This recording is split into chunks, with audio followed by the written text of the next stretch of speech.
Oke, standby, kamera ready, sound ready, 3, 2, 1, action.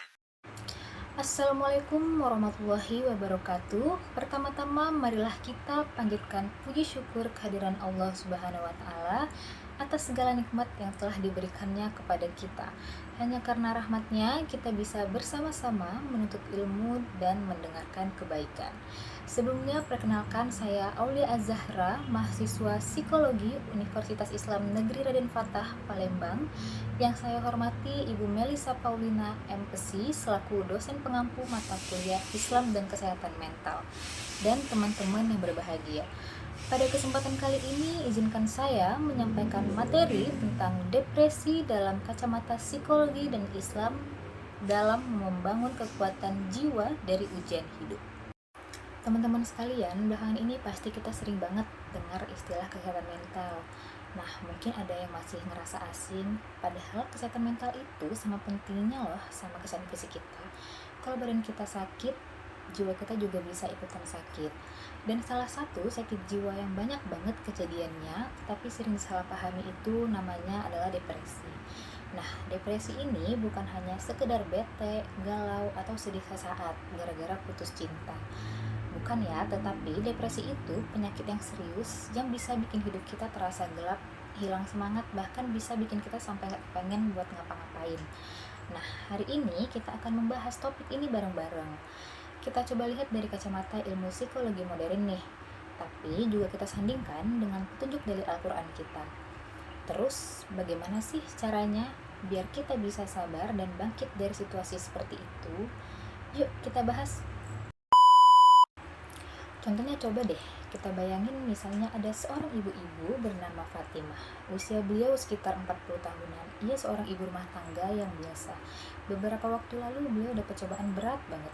Suaminya meninggal mendadak. Sedih itu sudah pasti dan wajar banget. Tapi sedihnya ibu Fatimah ini kok gak hilang-hilang. Bahkan makin parah. Dan sampai berbulan-bulan setelah kepergian suaminya, Ibu Fatimah masih terus-terusan menangis dan tanpa sebab.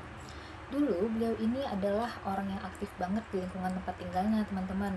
Beliau juga rajin ngaji, ikut kajian. Sekarang boro-boro beliau buat sholat aja rasanya itu berat banget, gak ada tenaga. Tidurnya pun menjadi berantakan. Beliau juga sering kebangun tengah malam, terus nangis dan ngerasa dirinya sepi banget. Beliau ini ngerasa hidupnya udah hancur dan gak ada gunanya lagi. Bahkan beliau sempat berpikir, ngapain sih saya hidup. Nah, Ibu Fatimah ini sering banget nyalahin dirinya. Padahal ini semua kan udah takdir Allah ya. Nah, ini adalah gambaran orang yang sedang berjuang melawan yang namanya depresi mayor, teman-teman. Kenapa kok bisa depresi? Oke, teman-teman sekalian, ilmu psikologi itu membantu kita buat ngertiin depresi ini secara ilmiah.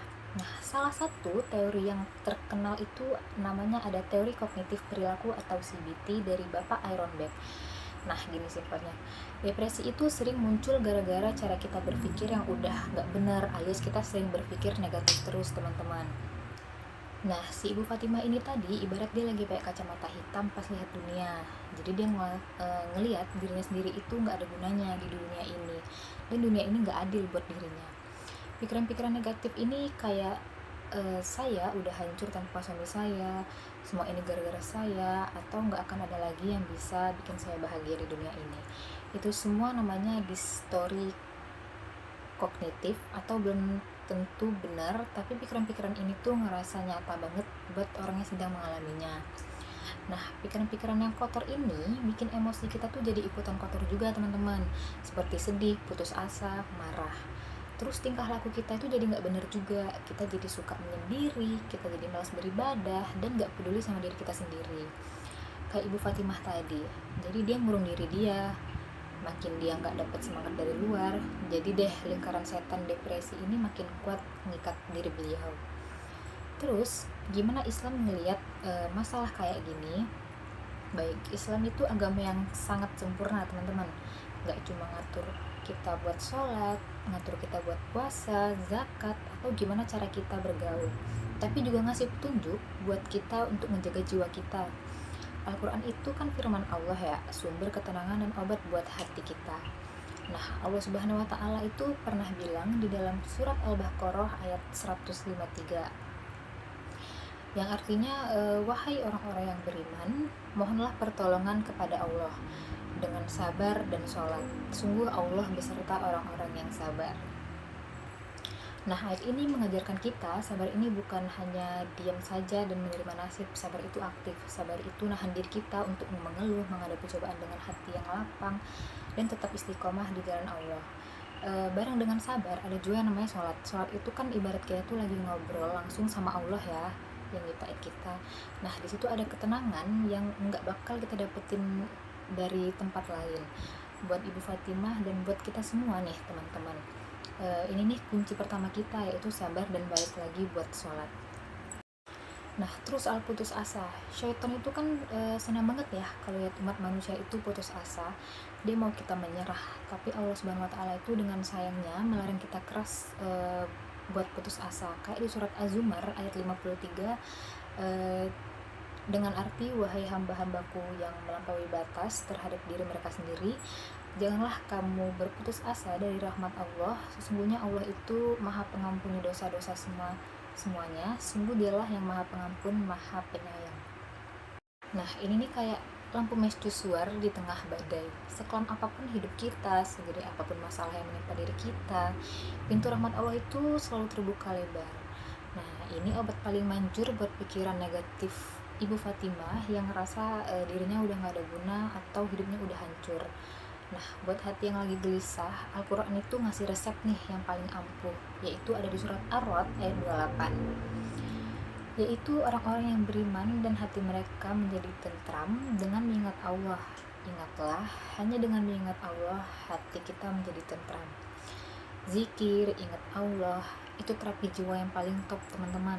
Kalau lisan sama hati kita menyebut nama Allah, ngebesarin nama Allah, otomatis rasa kegelisahan dan kesedihan itu bakal minggat, bakal pergi gitu. Zikir itu vitamin buat jiwa kita yang lagi sakit begitu. Oke, teman-teman yang dirahmati Allah, buat ngatasin depresi ini kita nggak bisa cuma pakai satu cara aja. Kita butuh pendekatan yang komplit. Kita nggak cuma ngandeli spiritual aja, tapi kita juga gabungin sama ilmu psikologi yang udah terbukti ampuh. Nah, buat Ibu Fatimah dan buat siapapun atau teman-teman yang lagi ngerasa dirinya depresi, terapi kognitif perilaku atau CBT itu salah satu yang paling ampuh dan yang paling utama. Terapi spiritual Islam atau Quranic healing ini, kerennya Islam dalam psikologi itu mereka bisa nyambung. Terapi spiritual ini bukan buat gantiin posisinya CBT teman-teman, tapi buat nguatin saja. Ini bakalan bantu Ibu Fatimah buat yang pertama mungkin lebih memahami kalau ujian itu adalah takdir dan hikmahnya. Kematian suaminya itu udah menjadi takdir Allah, dan setiap cobaan itu pasti udah bagian dari rencananya yang Allah buat ningkatin derajat hambanya. Pasti ada hikmah di balik setiap musibah yang dialami oleh Ibu Fatimah ini. Yang kedua ada nguatin tawakal setelah usaha yang sudah maksimal, misalnya udah pergi ke psikolog, udah coba terapi. Nah, Ibu Fatimah ini diajarin buat nyerahin hasilnya semua itu kepada Allah. Kalau udah tawakal, beban di hatinya pasti lebih berkurang. Terus kita juga harus rajin berzikir dan berdoa. Zikir dan doa itu jadi kebiasaan tiap hari buat diri kita menjadi tenang dan minta tolong kepada Allah. Ini bukan cuma ritual loh, tapi juga obat penenang buat jiwa yang sangat ampuh banget teman-teman. Dan juga bisa cari teman ngaji atau komunitas Islam untuk mengajak Ibu Fatimah ini buat aktif lagi kembali di pengajian atau kelompok kajian, biar beliau ngerasa ada teman, ada dukungan dari sesama muslim yang bisa saling menguatkan gitu. Baik teman-teman, perlu diingat ya, depresi itu penyakit yang beneran tapi bisa disembuhin kok. Jangan sampai ragu buat nyari pertolongan orang profesional atau juga orang terdekat kita yang mengalami gejala-gejala ini.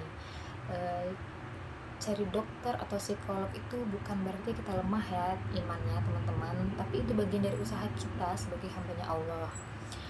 Islam juga ngajarin kita kalau dunia itu tempatnya ujian, sedih, kehilangan, gagal, itu semua udah jadi takdirnya Allah. Tapi Allah itu gak pernah ninggalin hambanya sendirian. dengan sabar, dengan sholat, dengan kita zikir, dengan kita tawakal, dan pastinya dengan usaha yang benar, insya Allah kita bakal nemuin jalan keluar dari kegelapan menuju cahayanya Allah. Ingat terus firman Allah, innallaha ma'as sabirin, sesungguhnya Allah itu bersama orang-orang yang sabar.